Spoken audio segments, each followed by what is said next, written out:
Welcome everybody to another edition of W 2005 here in TEW 2020, and before we get to the actual shows, which are go home shows for Bash at the Beach, we of course have a little bit of housekeeping to do. So let's start out with the first part, which is of course the 2005 Mayhem Tournament Pick'em is still going, and basically it's going until next Friday, because Monday will be Bash at the Beach, and then Friday will be the first round of the predictions. Of course, like if you get a like depending on money, actually run the first round, your predictions might not be in like the standings for the first week, but as long as you get them in before that show is posted, you're good to go, because I'll just close them once I actually post it. But regardless, you sign up, go to the website, again, sign up, again, either with your email address or, in your name, your predictions, give me your Twitter, Discord, Reddit, whatever, some other way to contact you, or I'll use the email address you sign up with. But regardless, you just go through, you decide who you're going to win, and remember, I don't usually do a chalk, so, it's probably not going to be, say, Palumbo, Jarrett, O'Haire, and who's the number 3 seed? I'm blanking on who the number 3 seed is. O'Haire and I can't find him.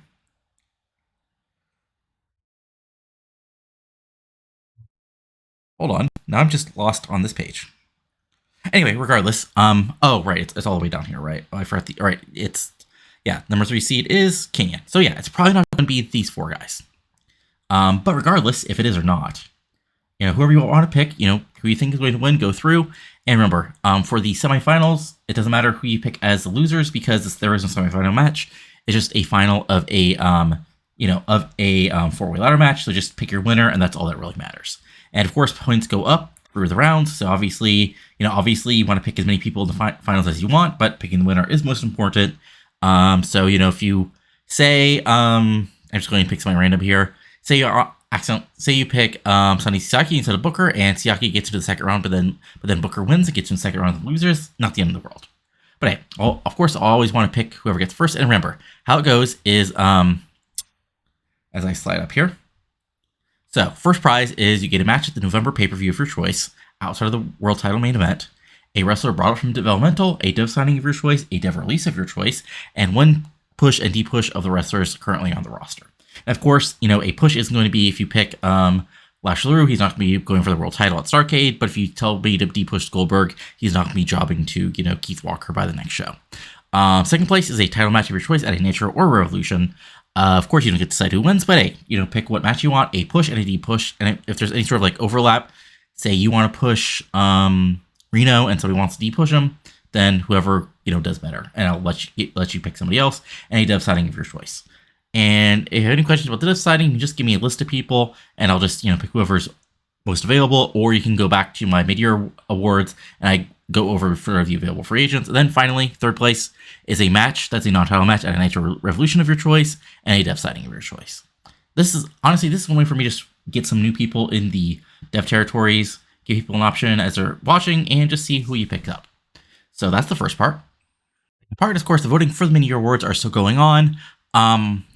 You don't see this, but the next thing will be up will be the singles match of the year, because, I just have to double check things. So, of course, if you want to go through, every other award is still open for voting in case you haven't gotten to it.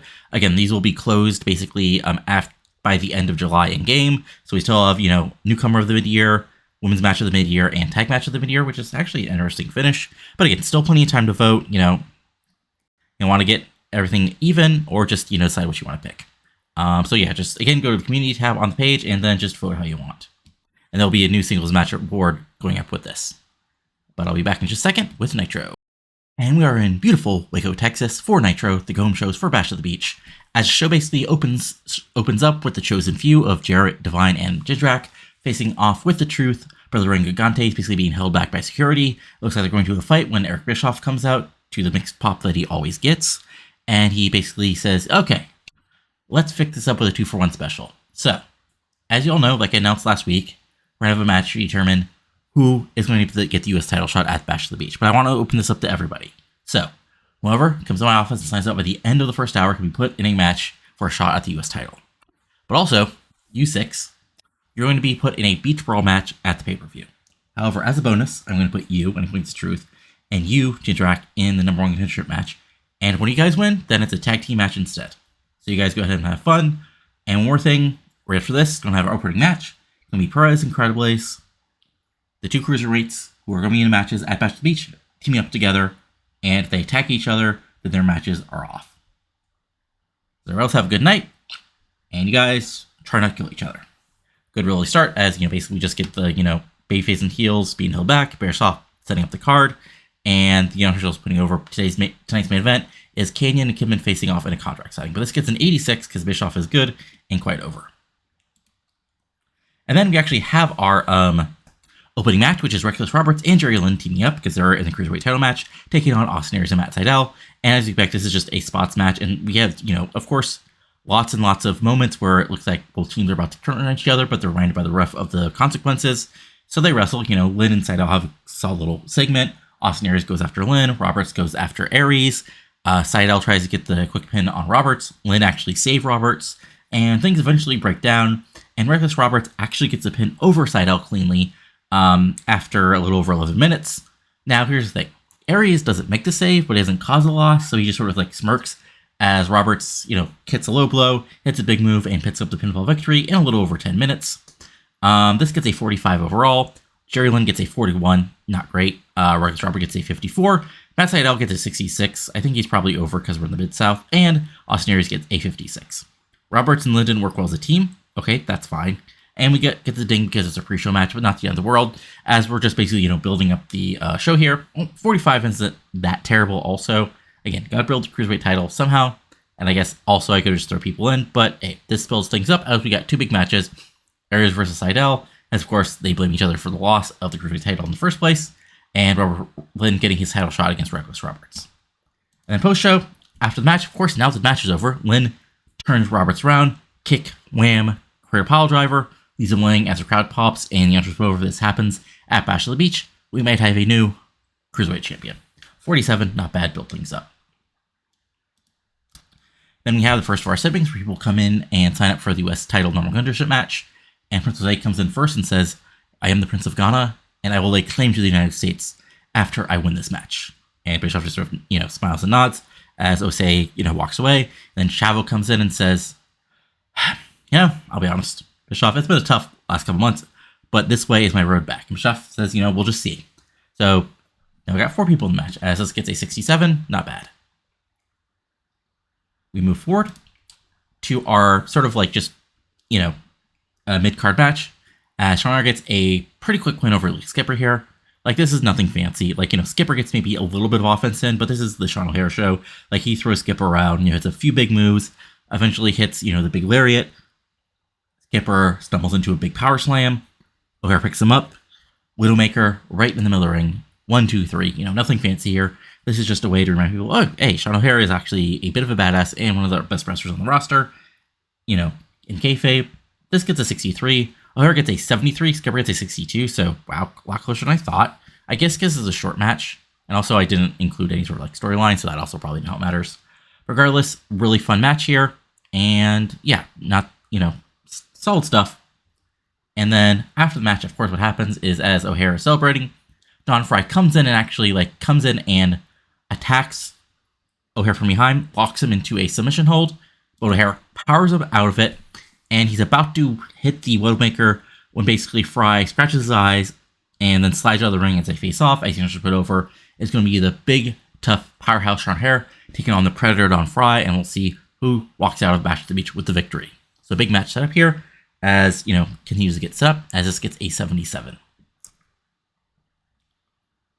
We move forward as we have first Jason Jett coming in says, Kanyon got lucky last week, but this is my way to make my mark as I'm going to take back the US title and put it around my waist. Ignore the fact that he's never US champion, he's just that much of a conceited heel. And, Bischoff wishes him good luck. And then Jack Evans comes in and says, hey, look, I'm not busy. Our legacy are out of the tag title match for the moment, but, why the hell not? So he signs up, gets a pop because he's weirdly over, and there you go, 68. Fun stuff. Now it's a 6-way, I guess. And then we have the continuation of the Evolution versus Le Pen and Tolan feud, as it's another fun little back and forth match here. We're in the Mid-South, but Cesaro is weirdly over. Interesting. Anyway, I guess maybe they got some overness because of their and stuff. I'm not sure anyway. But really, really good match. Le Pen is a powerhouse, pro style wrestler. Claudio is Claudio. So fun little back and forth match. But eventually Tank Helen comes out, and it's just enough of a distraction for Ray Le Pen to basically hit a low blow, roll him up, use the tights, all that fun stuff to get the victory here after a little under 9 minutes, and even things up between Evolution and Le Pen and Tolan. As I said, this overall gets a 73. Flair gets some good work at ringside, as Le Pen gets a 77. Cesaro gets a 59. I think just put over with the fact, Le Pen and Tolan have got a measure of revenge.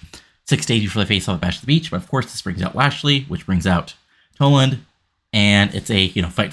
Flair tries to get involved, but Don Marie actually slides in and hits him with a low blow, which he sells over the top. And eventually, it's riffs get between each other. Clean just put over. It's going to be a big match here at the pay-per-view between two of the rising young tag teams in WCW today, as this gets a 59. Fun stuff. Obviously, I think it's not going to be great, mainly because it's, these 4 guys and 2 of them aren't that over. Well, what can you do? We move forward with next up as Kaz just comes in silently, signs, sort of glares at Bischoff and then walks away. And then Tori comes in with Alex Wright. And, Wright looks sort of not exactly enthused about this, but he signs up as Tori tells Bischoff that tonight's the night that Alex is going to begin his road back to winning the title. And Alex just walks away before Tori can even finish her sentence, which is odd and interesting. This gets a 74. Fun stuff, as, Tori actually did well here.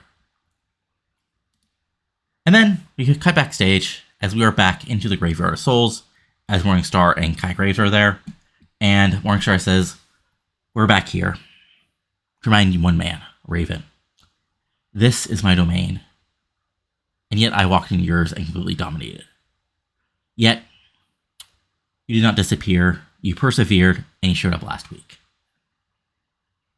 But all is according to the message. So Raven, if you're questioning why I'm willing to walk into battle against you and all your soldiers with only this monster beside me, then you should keep asking yourself that question and then walk away for your own good. Because the message will be accepted one way or another, and you will kneel to me." There we go. Again, these 2 teams are about to face off, but it seems like it's going to be a handicap match if it's Morningstar and Kai Graves versus Seekers of Sin, Macias, and Raven. So obviously, these 2 men should have something up their sleeves as this gets an 80, and we move forward. And then we go, wow. Oof, uh-oh. Ooh, that does not look good for Tajiri, but, hey, Eddy Guerrero, you sure Tajiri? Good at the wrestling thing. I mean, basically, I'm sure this time period, maybe a little bit later, because that's when the Guerrero Tajiri team broke up, but just imagine whatever great SmackDown match they had at this time period that was around 10 minutes, and that was this match. Back and forth, but eventually, Eddie does get the win here. Tajiri gets some kicks in, maybe he gets a missed in on Eddie and gets a near fall, but eventually, the referee, announcer put over Tajiri has been successful in WWE, but he says a ceiling, but maybe this might be the moment where he can finally become a top tier star. But unfortunately, Guerrero eventually takes back advantage. It's a few big moves: Blue Thunder Bomb, Bring Busta, up top, Frog Splash, 1, 2, 3, and a really good match. As this gets an 85, Tajiri gets a 65, Eddie gets a 94 because he's freaking great. But unfortunately, Tajiri suffered a slip disc, which is not great for him, but a good one here. And there we go. So what happens basically post-match is, Guerrero's celebrating, and he sort of rolls to the outside, kneels at the ringside area, and he stands back up, motions for the mic, comes back in, and basically calls out Goldberg. And, Goldberg eventually comes out. There's a face-off. There's some back and forth between them. Eddie eventually says, if you want to fight, let's just fight now. I'll take you out and prove everybody that men like you were always standing in front of great talent like me. Bill gets pissed off. Eddie insults him again. Eventually, Eddie, basically is going, basically doing the, bro fight me pose. Goldberg eventually gets pissed off, turns around, spear, but sure seems to hit Eddie's stomach really hard, and Goldberg just falls to the mat. And yes, we're redoing the Bret Hart spot as Eddie pulls up his shirt and reveals that he quickly put on a little steel thing around his waist as he was kneeling down. And looks like Eddie now is at a distinct advantage going to their big match at Bash at the Beach as this gets a 99. Fun stuff. You know, why not? I mean, this was the exact thing that Goldberg would do.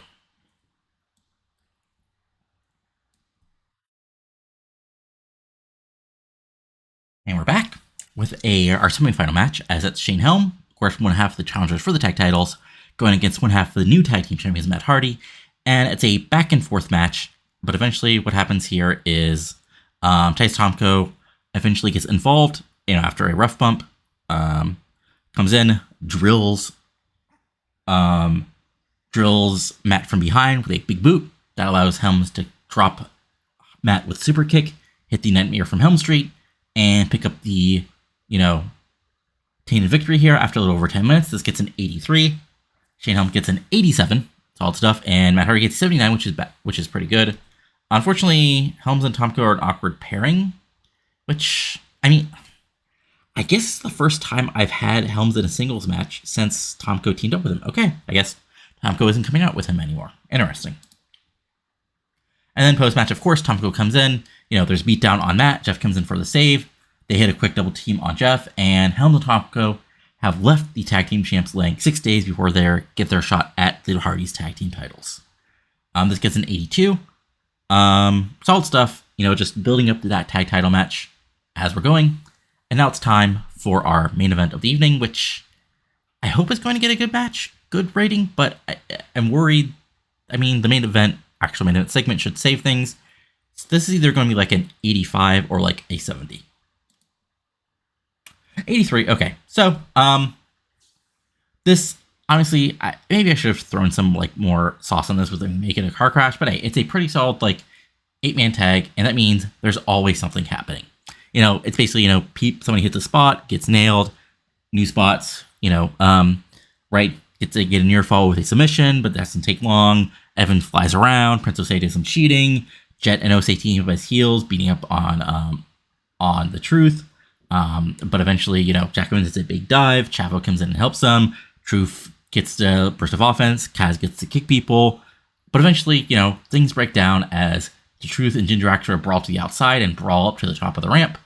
Kaz, Osei, and Jet go after Alex, Chavo, and Evans as it breaks down to a 6-man. Evans eventually hits a big dive on Kaz on the outside to leave him laying. Osei gets taken out by Alex Wright. Or no, not Osei, but Jason Jet and Alex Wright.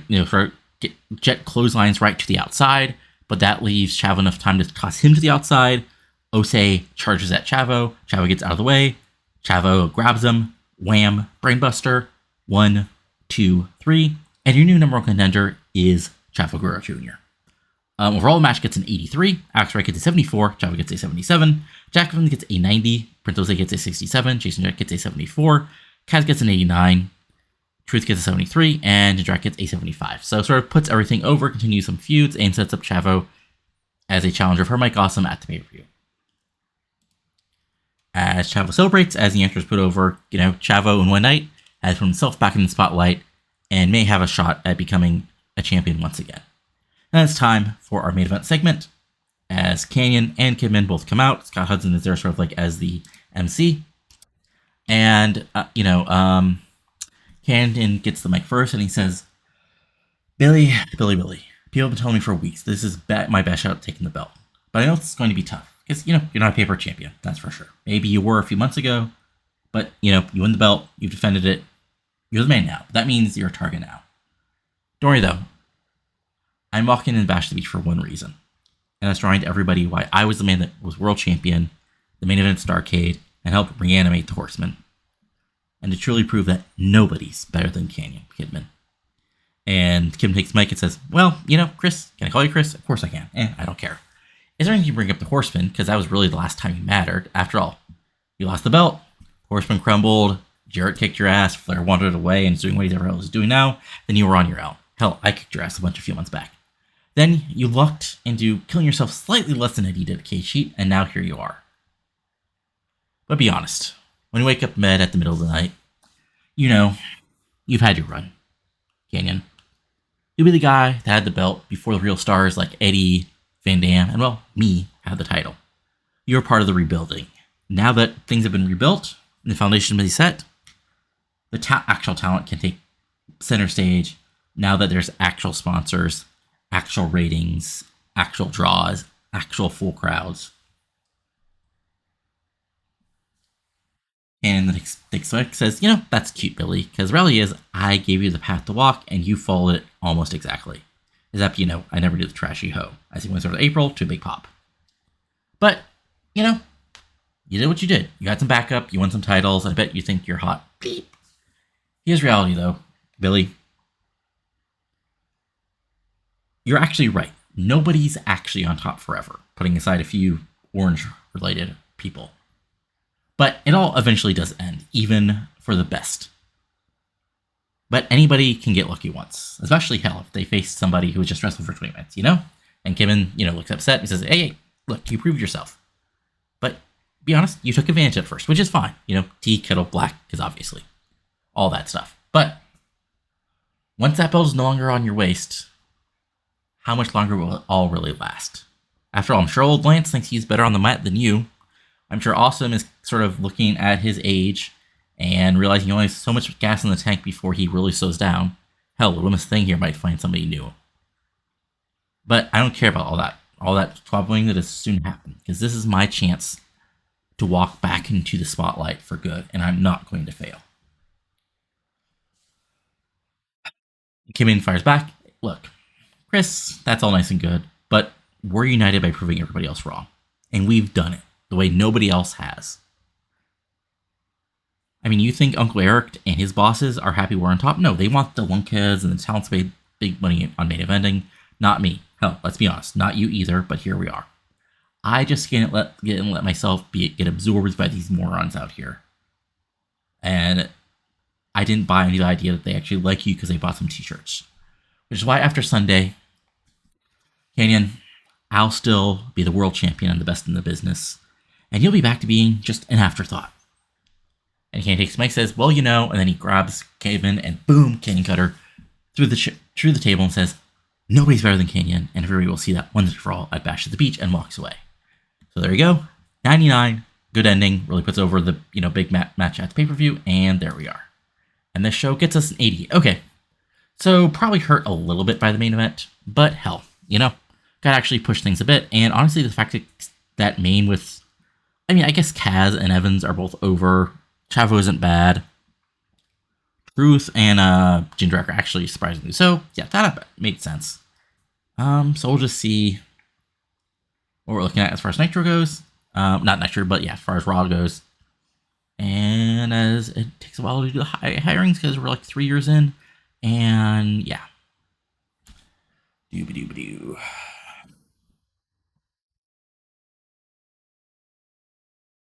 Man.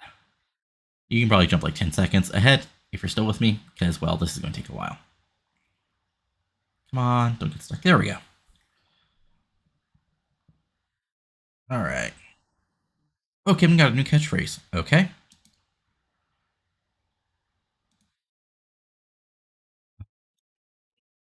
Okay, two guys I don't know. WA is now part of the NWA, which is interesting. RG are friends with JL. And yeah, okay, so anybody male. Jindrak thinks Princess A is pretty good. I mean, you're not wrong. Also, I think I might have missed, but Undertaker got on the juice, I bet. Let's see, Johnny Grunge. I don't care. It's Johnny Grunge. So we got a 2.81 on TBS and Raw. And the Atlantic, they got 3.23. Okay, so let's see here. Jackie Gated Veronica Vane in a 70. When Regal defeated Maven in random 86, because of course they did. Taker Squash Ron Arman in 83. Gauze Bruce defeated Steven Richards and Justice and Hawken in 82, which is interesting. Amber James defeated Molly Holly to retain the women's title in 86, so good job for old Amber O'Neil. Big Show defeated Scott Steiner in 91, and Jericho and Triple H defeated Edge and Brock Lesnar in 99. But to be honest, that's actually 99, but they might actually deserve it. But yeah, nothing else really going on, so I'll be back in just a moment with Revolution. And welcome everybody to Revolution. a few days before Bash at the Beach, as out come 3 men who will be, well, 2 men who will be at the Bash at the Beach at least, as the Triumvirate come out with April Hunter to a big round of boos from the capacity crowd here in beautiful Louisville, Kentucky, as basically, they crow, we're just here to remind you one thing. We still run this company. I'm still the world champion, and after Bash at the Beach, I'll be walking back into this ring, reminding you of that fact. And these 2 men will still be the TV champion and still be the US champion, and soon enough, we'll have tag belts around our waist once again. So, we've been away for a little bit, but this is just your reminder. It doesn't matter whether it's Nitro, whether it's Revolution, whether it's Mayhem, whether it's Bash at the Beach, whether it's Starrcade. We're the Triumvirate, and we are in control of professional wrestling. Q.A. Long says, wait. No. You see, you think you run stuff, but here's reality, brother. Austin Storm, you have those belts now, but you're going to lose them sooner than later. And once you do that, because you lost your tag belts here on Revolution, you're stuck here under my control, no matter where Kidman loses those belts. But hey, you're here. That means you're ready to wrestle, right, playa? Big pop. So, let's have a little fun tonight in the main event. A little warm-up for you guys. So tonight, I've got 3 men back there who are ready for a fight. First, a veteran of the business. A man who doesn't like you very much, Billy, anymore. But has faced you in that ring lots of times before. Out comes Steve Malenko. Then, a young gun who is a little bit abrasive but can get the job done. Out comes Ken Anderson. Then, a rising star who's just one step away from true greatness. Out comes Paula Dunn. So, we're going to have a 6-man match playa. And as a little bonus, if one of these 3 men get a pinfall tonight, whoever they pin, they get a chance at that title. Big pop for that as we set up our main event, which again, sort of like, it's a weird spot in the calendar because the next show is Mayhem, so that means like there's not many feuds to build up, but also we have the tournament, and we want to keep people active and keep stories going on, so sort of like throw stuff together. Like this gets an 80 because Teddy's not the best. I rated some of these guys, but what can you do? Anyway, not bad. Good opening. And then we go backstage as basically Shelton is backstage and he thanks Booker for the help and, says, not a problem, top tier athletes like us. And look, obviously, Saka, you remind me of me when I was young and hungry and just getting into this business. And even though I've done my share of crappy stuff, I wanted to help you in that ring last week. Shelton thanks him and then in walks in Cash and says, wait, I know we got a match later tonight, but I'm not here for a fight. I'm just here to bring in a young star myself, but someone who is truly money like me. And in walks Siaki, and Siaki says, Sonny Siaki is glad that tonight everybody in the crappy town of Louisville will see the debut of a true star. We'll see Sonny Siaki dominate and prove Shelton you should go back up north. They face off as Booker and Cash, and we got a tag match set up for later tonight as this gets a 79. Solid stuff. As Booker is really good, the other guys held their ground. Then we have a tag team match as Tricia Skye brings in Natty Hart to team with her as they take on the Captivation team of Lexi James and Angel Foxx. And it's a back and forth match, solid stuff, but here's the thing. Natty's good, but she's still, a relatively young wrestler. So she makes some mistakes and eventually the heels take advantage. Like they do the team up, Tricia gets knocked to the outside, they dominate, and eventually Angel, they do some cheatery. And the Angel hits the, oh god, I forgot her finisher name. Whatever it is, I'll have to look it up. Eventually, she gets the pinfall victory. That probably just told me how long it's been since I've given her a pin, which is probably way too long, as they get the win over Natty and the person who their deal partner, Lizzy Dumas, wants a title shot at.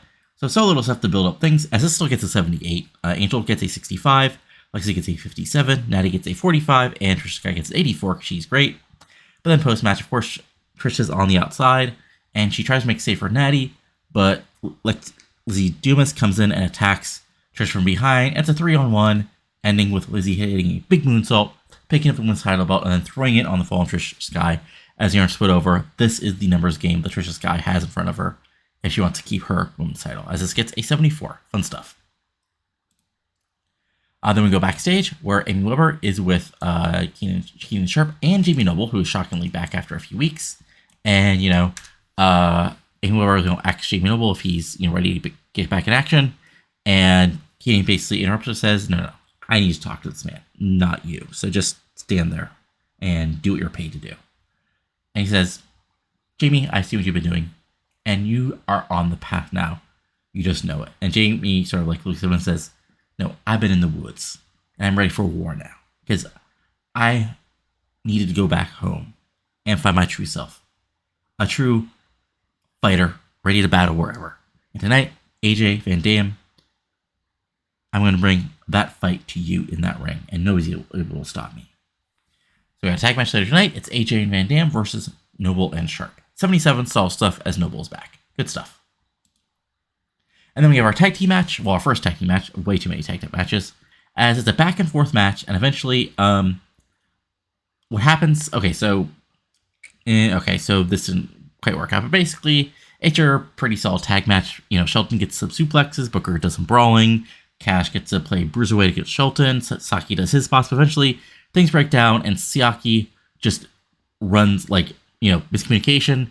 Cash ends up, stumbling, bookend 1, 2, 3 after some miscommunication, and the babyfaces get to win here in a little over 14 minutes. This gets a 78, Shelton gets a 74, Booker gets an 82, Siaki gets a 52, and Cash gets an 84. So, solid match. Cash actually did really well. I guess he's oddly over in the Southeast.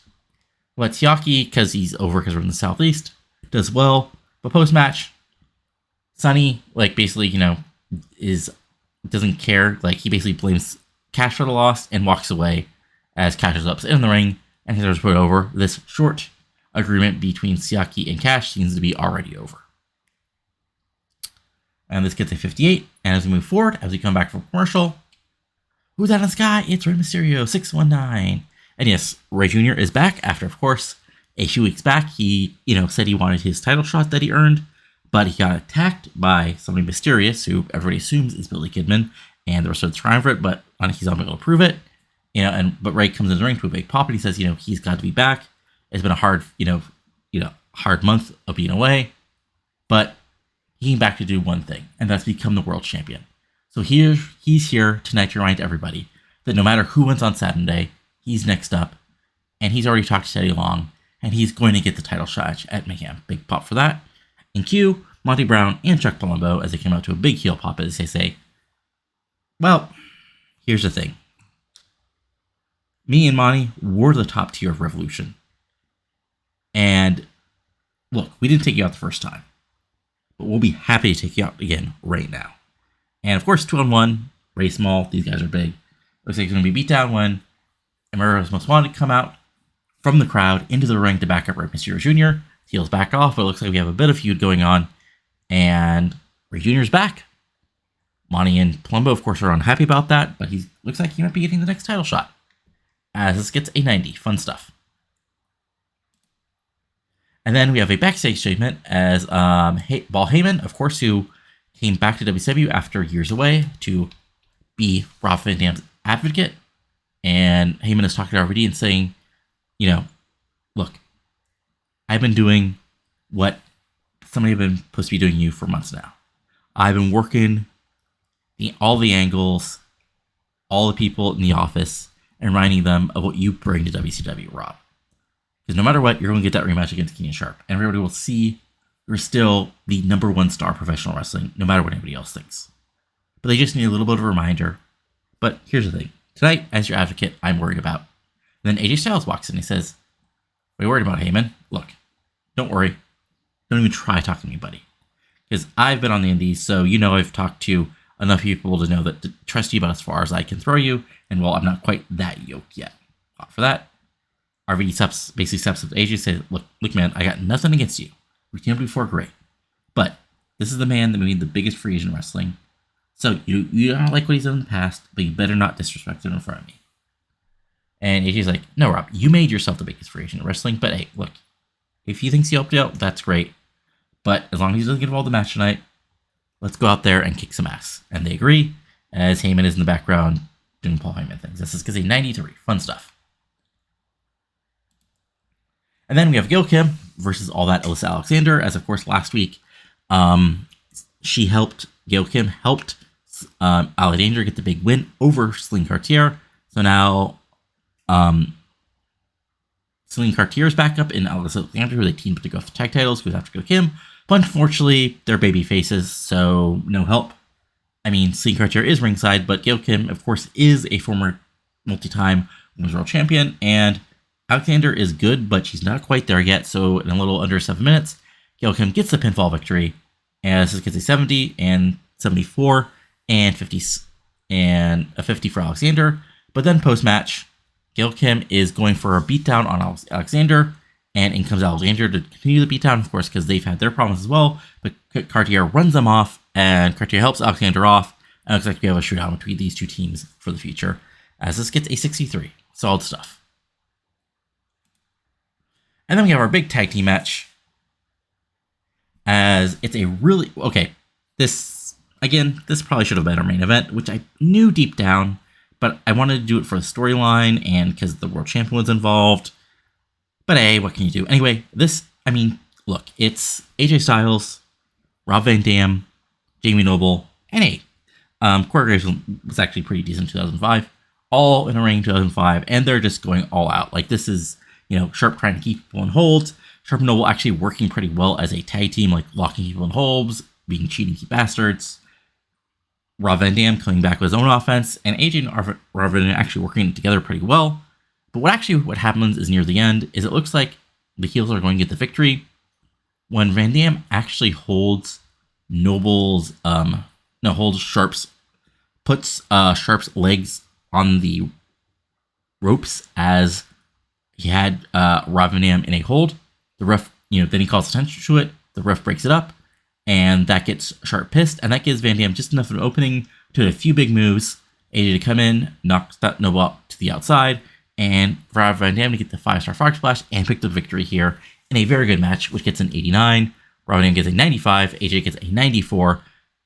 Knoble gets an 87. Sharpe gets a 72. So there you go.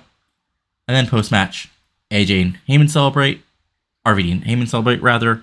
But AJ seems confused because Sharpe, he was, of course, going after Knoble, so he didn't see, but he's still not 100% sure with Heyman, but he still celebrated victory as this gets a 73.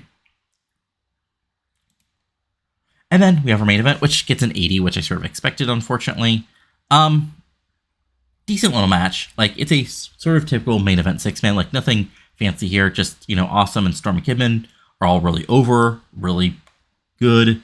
London flies around, Anderson does his US Pro offense, and honestly, I should have maybe picked somebody else other than Malenko, but Malenko's here, but he's getting way too old. But, it's back, things eventually break down, Awesome throws people around, but Anderson fights back with him.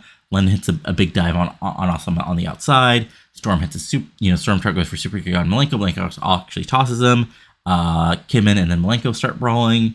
And eventually, Anderson has Storm, and out of nowhere, he picks him up and hits, his big sort of second rope, gets the advantage, drops him from behind, puts him to the second rope, Kenton bomb, 1, 2, 3, and Ken Anderson has just been Television Champion here in Revolution, as this match gets an 80. Like I said, Kim gets a 94, Storm gets an 87, Osprey gets a 93, Malenko gets a 51, Anderson gets 65, Paulin also gets a 93 because he's great, and overall show itself gets an 85. So solid stuff. Again, good little continuation, as again, after this cycle is Mayhem, so it's going to be a little bit till the, what am I looking for here, till, sort of we get a big show. But really fun stuff here. Hey, it's Michael Cole, who's not, where's his announcing? 72, okay. I mean, that's actually a little, mid-2000s Cole was solid, not great, but not bad either. So yeah. And survey says, okay, so any emails? Steve Kern. Oh, okay, interesting. These are two very different people. Also, so as a side note, Impact got a TV deal, which I expected them to do. So yeah, anyway, I'm just looking over stuff. Injury, ooh, that's not bad. As a side note, by the way, medical-wise, Thierry's out for a little over a month. So actually, I lucked into some really good booking as far as like putting Chavo as a U.S. champion defense. Anyway, though, as we looked over to the WWE, so SmackDown, we had Amber James and Snuka defeated Jamie Keys and Jerry Slice at 870. We had The Outcast, which, of course, if you don't remember, is Ryan and Dreamer defeating Funaki and Spike for the Little Fellas. Real defeated Rico in an 82. DDP did a promo. Big Show defeated Rod Rotterman. Molly Hall defeated Veronica Vane in an 89. Jesus, okay. And then Gauge Bruja defeated Scott Hall and Bum and Grind. And then the main event, Angle and Gunn defeated Benoit and Taker in a cage match, which got a 99. Another interesting thing here is, you don't, well, actually, another thing that I didn't notice is, wow, okay. They hired, okay, Avis Velez, who you don't remember, is a woman who eventually got into the, oh, she's also only 17, so maybe I should, like, put a limit. But the other interesting thing is they signed Daphne, so that's also interesting. But regardless, the thing that you guys don't see is, so they changed up their stables again. They turned Steiner face, so now he's out of Top Shelf. But DDP and Regal now have Amber James and Chrissy Cummings as part of their, which is very weird. So yeah. Yeah, that was SmackDown, so fun stuff. But then if we look at our DevFed, NWA Wildside, they had a TV show. Tony Jones and Ryan Drago defeated Austin Creed and Matt Morgan. That's sure an interesting team. So there you go. Rain Man defeated Chance Prophet, and Ortiz defeated Onyx, and Rick Michaels, Jimmy Raven, and Jason Cross defeated Lazarus, Trevor Roden, and Stone Mountain. Well, we have a couple of those people in our contract. And then for our weekly house show, we had Rick Michaels and Rain Man defeated Ryan Drago and Dagan Briggs. Jones, Rhodes Mountain defeated Kenzo, Matt Morgan, and Austin Creed. Again, that's a very random 6-man. Tony Stradlin defeated Cassie O'Reilly, sure, and Jimmy Brave defeated Lazarus, Jason Cross, and Onyx.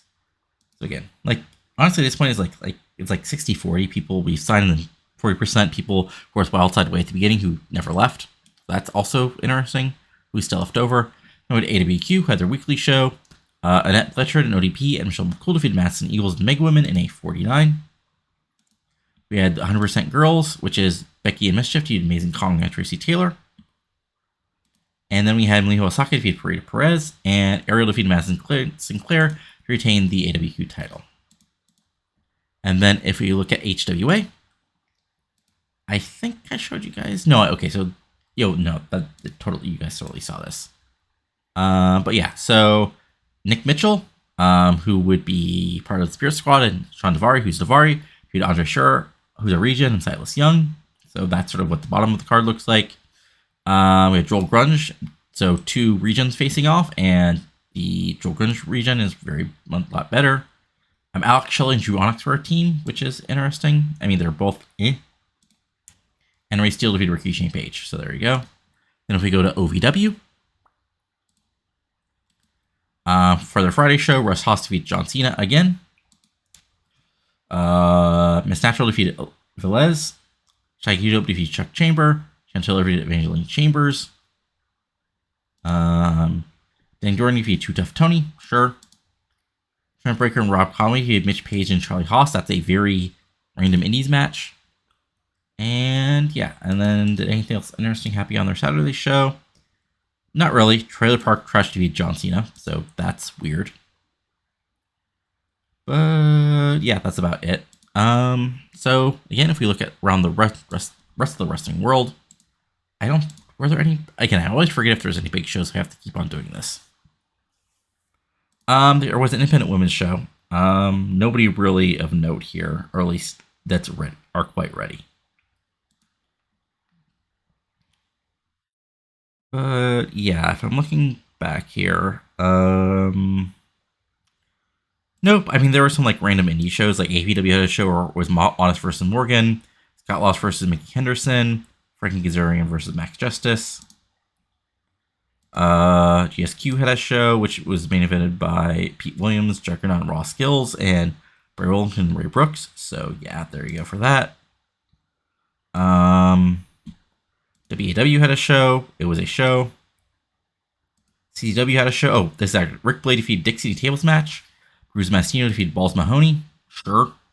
And Sandman defeated Brian Lee. So very weird. Oh, look at this match. Amazing Redden and Johnny Cashmere defeated Samu and Jerry Sachs.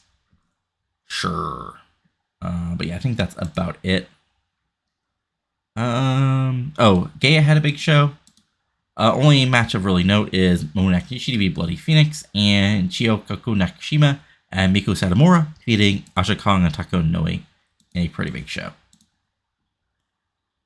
Chick Fight 9 had a match, but honestly, like with the women either being under contract with us or with WWE, there's not that many indie women left at the moment. But I think that's about it for what to show you guys, because yeah, then it's... Yeah.